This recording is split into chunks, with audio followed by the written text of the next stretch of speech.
Well, my wife was talking to me yesterday, and, well, it wasn't like a special thing that she talked to me, but she was talking to me yesterday, and she said, "Do you realize that it's our 5th-year anniversary at LCR today," which was yesterday. So it's been 5 years that we've been together, and a lot's happened. A lot of good has happened. I'd say mostly good. The bad things you don't know about because we've covered them up, but the good things are all in there. But I was thinking, when we first moved down here, I was commuting back and forth because we were looking for a place to live. And I remember we had an electric car, and I was looking for a place to charge it. And there was a Walmart in Ontario. So I went and I took the car and I plugged it in, and it was going to be about 40 minutes to get enough electricity to get to Huntington Beach. And I walked into the Walmart, and I walked through the door, and right in front of me, literally right in front of me, was a person that I'd worked with very closely in my old parish for over 10 years. And I go, oh my gosh, I can't, like literally this person's right in front of me. But there was no recognition. It was like she looked right through me. And I went, oh my gosh, I was sort of like surprised to see her, and then sort of shocked to not be recognized. And then the moment passed and she went on, and I went, oh, I wonder if I should follow her or like go, hey, it's me, you know. But then I go, well, she wasn't expecting to see me. And that was part of it. I wasn't part of that world anymore. You know, you kind of have this mental checklist, even if it's not intentional, sort of like, who are the people in my world? And there are people that come and go, people we expect to see. Sometimes you see people and you go, oh my gosh, I can't believe it's you. Or sometimes people see you and they go, look, it's me. You go to like a reunion or something and they go, it is? It's never good to do it like that. It is? Oh my gosh. Rarely is it for the better at a reunion. You go, oh my gosh, you look better than you did, you know. But that was an interesting moment. Someone I knew very intimately, someone I'd worked with very closely. We met each other face to face, and there was absolutely no recognition. But that made sense. And it actually makes sense for the walk to Emmaus today, that these people who have been following very closely the ministry of Jesus, these people who have known Jesus, we assume that they've met Jesus face to face and talked to him. He's literally walking with them, and there's a lack of recognition. And part of the lack of recognition is they assume that he's no longer part of their world. So they have all the data about the mission and the crucifixion and everything that happened. But they are somehow closed in on themselves and closed in on their own grief. There's really a few things going on that we should talk about, because in that moment of not recognizing and in that moment of grieving, we can say two things. One is Jesus comes up next to them and Jesus opens a way to their future. They don't imagine there is a future with Jesus, but there is. And also, they've kind of been closed in on themselves. Their grief is genuine, the shock of what they've experienced is genuine, and yet in that genuineness, they've somehow been closed off even from each other. And we see that there's a very telling moment where it says, and then he asked, what are you talking about? And it said they stood still and they were sad. So sometimes you've seen like the public face that people put on when they're talking to you, and then occasionally you'll see how they're actually feeling, like a look will cross their face, and you'll kind of see them unguarded, and then they'll kind of put back on their public face. And you go, oh, what was that? You know, why? And sometimes they'll say, oh, I was thinking about this, or today was the anniversary of this, or whatever. But there's that very unguarded moment where we see them for who they are, which is disconnected in their grieving and unsure that Jesus is going to be part of their future. And this is one of the things that Jesus is going to challenge them with. One is the possibility of acting in the spirit of resurrection. And then the other part is, too, making sure that the story they're telling about their lives includes this presence. So we'll talk about those two things right now. One is sort of the activity of including resurrection in your life, and then the second one, the narrative, the story that we're telling about ourselves. That was something we said at Paula's funeral yesterday. They were in New York, because if you know, her husband Ron is a retired pastor, and they had a cemetery outside the church. And she took the preschoolers, And she said, we're going to go out around Easter time, and I want you to find one of the graves. You can pick any grave in the cemetery. Some of them were relatives, some of them weren't. And she said, I want you to lie down on the grave, and then I want you to get up, and it'll be like practicing resurrection. Oh, the kids loved it. They were bouncing around the cemetery, and they were pretending to rise, and they were lots of energy. And then someone from the church drove by, and within 30 minutes there was a call complaining to the office. Oh, that doesn't seem right. The children shouldn't be playing on the graves. And I go, well, they're not playing on the graves. They're practicing resurrection.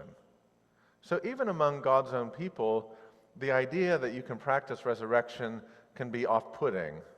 Okay, well, I know it's an idea, and I know we talk about it a lot at church, but let's get real. That is a place where we respect the dead. And what Paula was saying is, no, this is a place where we get ready for living. The grave and the cemetery mean something different.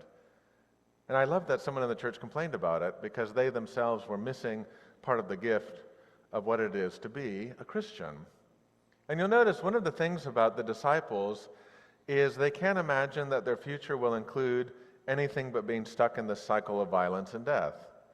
That the people who are strong will be the ones that wield the mechanisms and levers of government and religion and capital punishment and the economy and all the things that they've recently experienced in Jerusalem, that it can't be any different. There can't be a different future. It's just the way history is. But you'll notice that they have every piece of the story. This is what's funny. I wonder how long Jesus had to lecture them for, because they pretty much got all the data. They say, well, he was this, and he was this, and then he was this, and we thought he fulfilled this. So they know the Bible, and they know the story. And yet, even though they know the Bible and they know the story, God is with them, but they fail to make the connection that God has come as a living presence and not as an idea. God has come to make the possibility of communion and not just to be some sort of mental picture that we have. And this is the danger for being a Christian. It is the same then as it was today, which is you can go to Bible study, you can know your stories, you can know the hymns, you can know the liturgy, you can come to the services, you can volunteer. We can recognize you and send you a note and say thank you for volunteering. We can say these people are integral parts of our parish, but you can do all of these things and still miss the whole point. Like the person calling the cemetery saying, well, you can't have children practicing resurrection. That seems inappropriate. We can still miss the whole point. Or we can still get to the point where we don't embrace the final moment that wraps it all together. I loved in the gospel this morning when the people on the road to Emmaus go, well, and then it's been 3 days, and it was weird because some ladies went to the tomb and they saw these angels who said he's not there, he's alive now, but they saw him, and then other people went, they didn't see him. I wonder what that could mean. It's like Jesus is like, you're almost there, you're so close, you are so close, you are almost there. You have all of the information, and yet you're not getting to the point that brings it all together. And I think a lot of people, especially in the digital age, have all of this fragmented information about the world, fragmented information about themselves. And how is it that we bring it together into a whole and understand that what we see in the gospel today is it's only going to make sense, truly make sense, in light of resurrection. They have to get to the point where they're like, oh my gosh, he is risen from the dead. And you'll notice their eyes don't see it, their hearts recognize it. They have a sort of holy heartburn. I was telling the confirmation students about that. I go, I want you to do a commercial. I want you to write a commercial because we were talking about this story. And I want you to talk about holy heartburn, and they were just like, what? Because it's like, what do they mean our hearts were burning within us? There's a sense of heart recognition. There's a sense of the heart knowing. It's this deeper sub-rational knowing of the body, not just a gut knowledge, but a heart knowledge that says, wow, I think I'm close to something alive. I think I'm close to something good. Even though their eyes didn't see it and their brains didn't assent to it. And the brain didn't go, well, no, that can't be. I mean, we have all the data, but let's not jump to conclusions. The heart wasn't worried about that. The heart was already on fire with the presence of the risen Christ. So this is something that you can reflect on too, which is, what is the story that you're telling about your life? We all have stories. We all have narratives. We all are trying to make sense of who we are, where we come from. Some people spend a lot of time trying to make sense of all the details and putting the details into an order that allows them to live freely and not be oppressed by their story. You think of going to a psychologist or a therapist.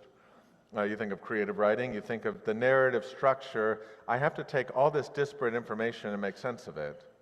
And that's what they were doing. But what Jesus is saying is there's still one part, which is, I'm going to be walking with you. I'm going to be taking that same information and reinterpreting it for you, and then you're going to see my face. You're going to see my face in the world, and you're going to go in a different direction. They were walking away from Jerusalem, the place of danger, the place of violence, and by the end of the story, they're walking back to Jerusalem, courageous, with a story to share. Now, for anyone who's not a hiker, they've already walked. I kind of feel bad for them. They've already walked 7 miles. And it's like, well, turn around. We're walking. But I bet it was a lot quicker going back than it was the first time when they walked to Emmaus. And you'll notice they say the same thing when they get to the village that we say in evening prayer. Stay with us, for it is evening. We've taken that little part of that gospel encounter and we put it into our daily prayer of the church in the evening prayer, the Vespers service. And you kind of wonder, how intent did Jesus really look to walk? And Jesus pretended like he was going to move on. So you wonder how dense they were, where he goes, well, I'm going to leave now, unless anyone wants to stop me. Anybody want to stop me? Oh, why don't you stay with us? It's evening. Oh, well, okay, I guess I can stay with you. You wonder how dense they were. But then you can wonder how dense we are. How spiritually dense are we that Jesus is walking with us? And it's not like he needed to be invited to come in with them, but their hearts, they were learning to trust the sensation that they weren't alone, that the power of resurrection was there. And they didn't realize this yet, but Jesus was going to bring all of their disparate details of life and the story of their life into this wonderful moment of recognition, revelation, and redirection back to Jerusalem. This is actually something you need to understand, when the reading from Acts that Gene read, when Peter's talking, it's still in the day of Pentecost, and he talks about a crooked and perverse generation. Unfortunately, the way we've translated those words, it always comes with a sort of a sense of moral scolding, this crooked and perverse generation.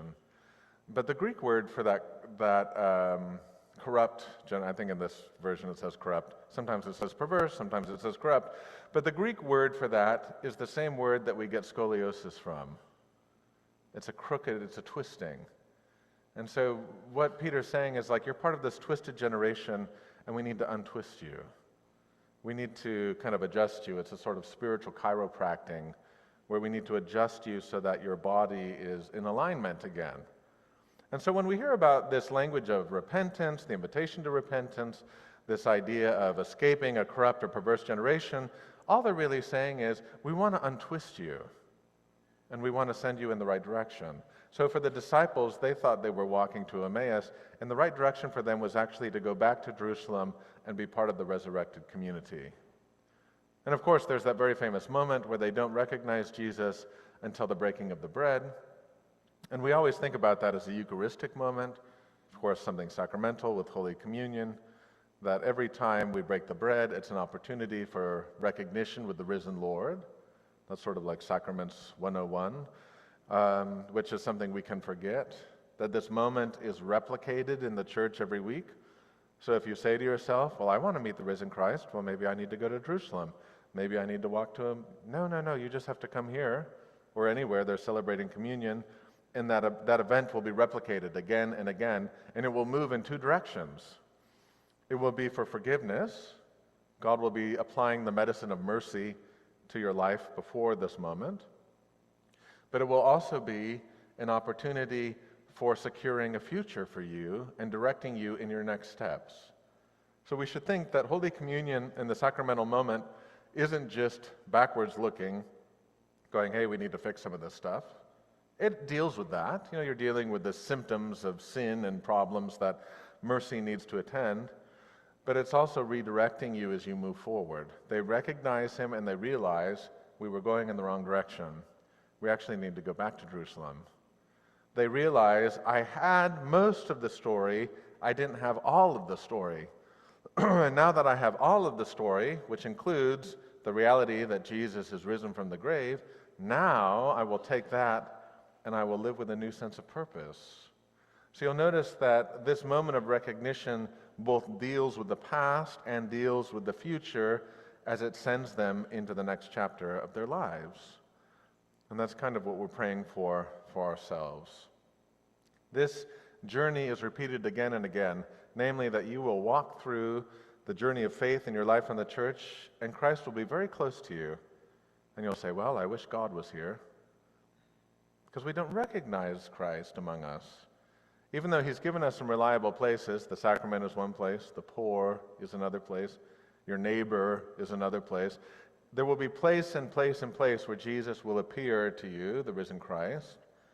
And sometimes you don't recognize his face, but you trust that he's there because he promised to be there.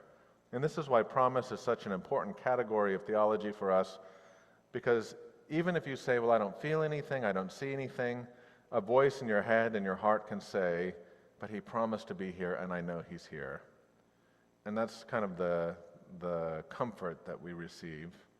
And the final thing I want to say to you is that with all of this put together, the possibility that there is a future that includes resurrection, the possibility that the details and story of our life have to be grounded in the news of resurrection, with the idea that we have to move forward into a new future guided by resurrection, you have to realize that this opens up the possibility of a burning heart. Again, not with the acid of food, or with other sclerotic problems of too much fat and bad cholesterol and all that. What we mean is a burning heart that is loving deeply. And if you read and listened to what Jean read from Peter, that's what Peter said. I want you to get to the point that you are loving each other deeply. I want you to get to the point where, because of your obedience to the grace of Christ, you are living in mutual love for one another and you are loving deeply. This is the number one symptom of a spiritually healthy person, is that they are growing in love. You can talk in tongues, you can prophesy, you can teach, you can be a pastor, you can have a great church, you can be successful. All of those things, that's fine. But that is not symptomatic of maturing in faith. Maturing in faith is you will grow more deeply in mutual love. You will have a heart that is softened by the presence of the risen Christ, and you will find possibilities where you are both wounded and confirmed by living out the life that he lived. And no matter what happens, and Paula is a good example of this, because she very much had to carry the cross at the end of her life.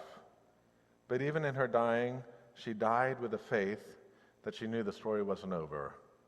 And even her dying was folded into the promise of resurrection, a promise in which she rests, a promise in which we now live. Amen.